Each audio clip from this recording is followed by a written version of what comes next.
Hi, everyone. So, in a series of reworking and rebuilding my workshop, I have thought of a few things. Namely, I need to create a base. Well, what does that mean?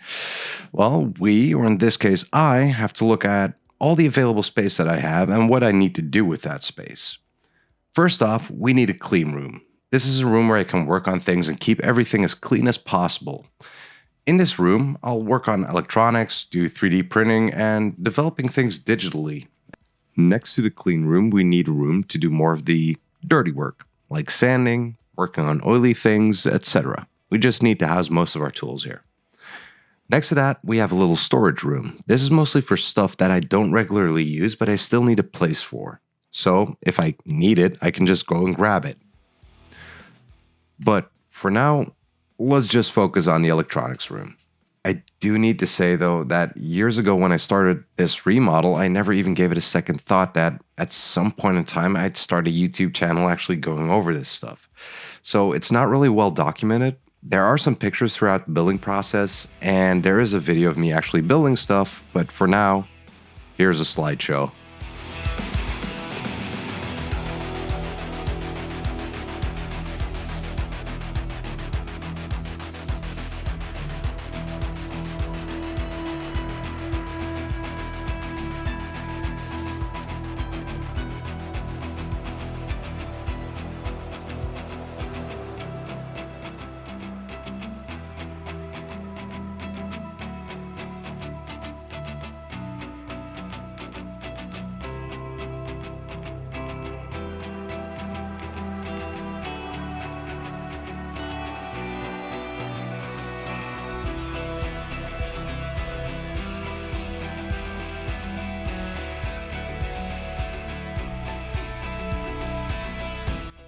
Now, because I'll be working with electronics, I'm going to need a storage system. As of right now, I'm running a very simple system that has clear boxes and the name of the components in the front. This way we can have an overview to see where our components are without spending a half an hour searching for the specific one I might need at that time. Ideally, this system will get upgraded and modernized at some point, but for now, it works fine for what it needs to do.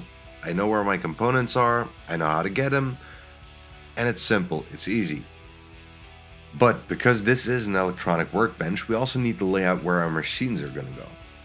I decided to create this wooden panel box so I can put everything together in an organized fashion. At the bottom we have our components, above that we have our machines, and above that a little bit of storage. The machines are the soldering iron, a desoldering iron, our adjustable power supply, our scope, and a signal generator. These machines are all essential to me in my workflow, but I don't always need them all the time. So an easily reachable storage system where I can hook them up whenever I need them and put away when I don't works best for me.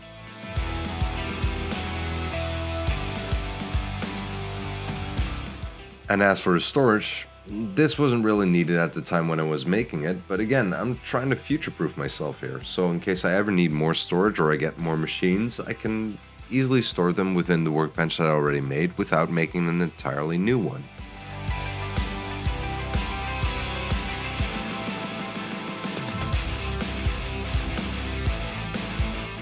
Across from my electronic workbench is my regular desk. This is where I sit down and work on scripts for videos, 3D model stuff, make layouts, researching stuff. So in other words, it's just a place for me to do computer related stuff. I've also kept most of the desk space blank, so whenever I need to sketch stuff out on paper or write stuff down for research, I can do so without having to move stuff all over the place before I can actually get down to business.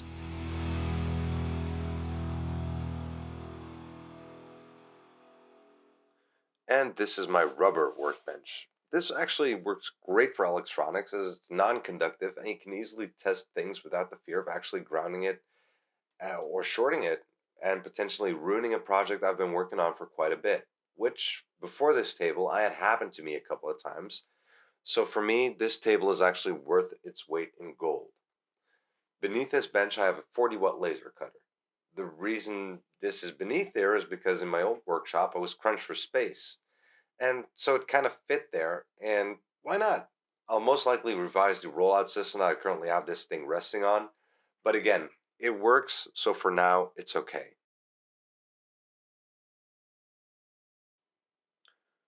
And I want to take a quick second before I go on to thank my subscribers, my Patreon supporters, my followers, every one of you guys. You guys make it possible for me to make these kind of videos. So thank you from the bottom of my heart for giving me that opportunity. And here on the side, we have a storage rack I got from IKEA. I believe it was called the Broer system.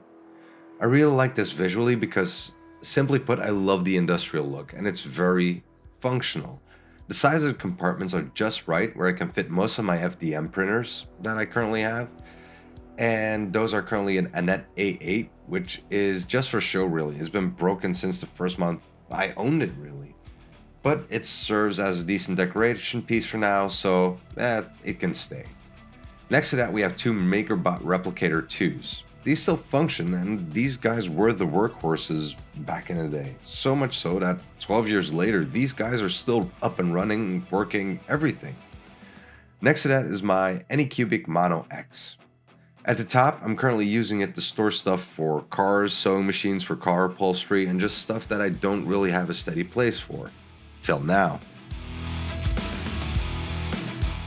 As you can see, on the bottom I have 6 separate bins.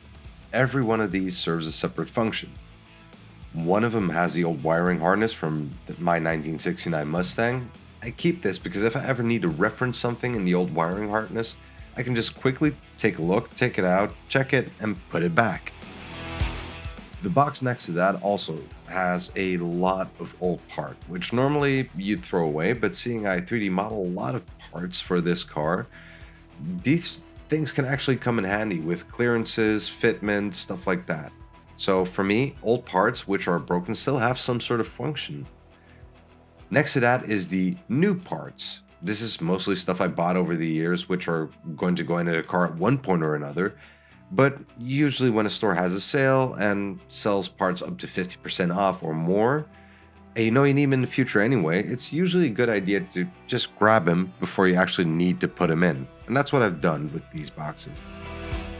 And the box next to that, they're currently empty. These will most likely be used to either store stuff for 3D printers, either filament or resin, or just parts in general that I don't just have, but I will need a place for at a later point. Again, future-proofing.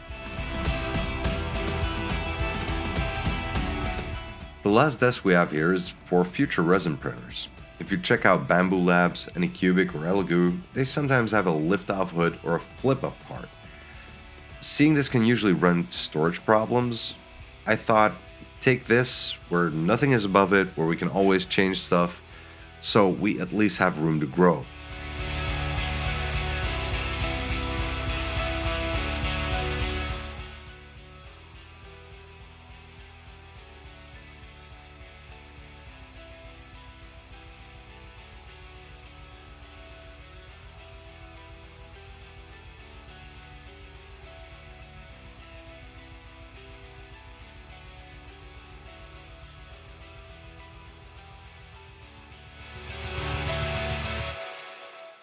And last but certainly not least, as I think this may be the most important part of the entire room, putting stuff in that you like.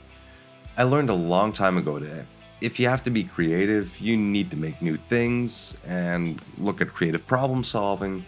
What really helps is having stuff in your office that truly inspires you. For me, that's fairly simple. Here I have a poster of Doom Eternal from Mondo, a skateboard from Doom, and some figures. For me, a lot of stuff from early Marvel inspired me to search for a job within that industry.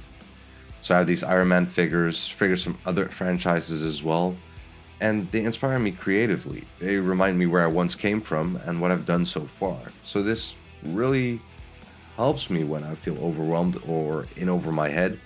I just take a short break, look at the stuff I have there, and I'm usually good to go again in a couple of minutes. So, that is my electronics room for now. At some point, I'll be upgrading things like lighting, as I've been eyeing the Philips Hue for quite a while. There will be a lot of new things coming to this room in the coming year, so stay tuned. I may do an update on what happened to this room in a year or so. Who knows? And before I go, I wanted to take a quick second to thank my subscribers, my Patreon supporters, and followers again. You guys make it possible for me to make these kind of videos, so I'm very thankful for you. So, thank you, really, and see you next time.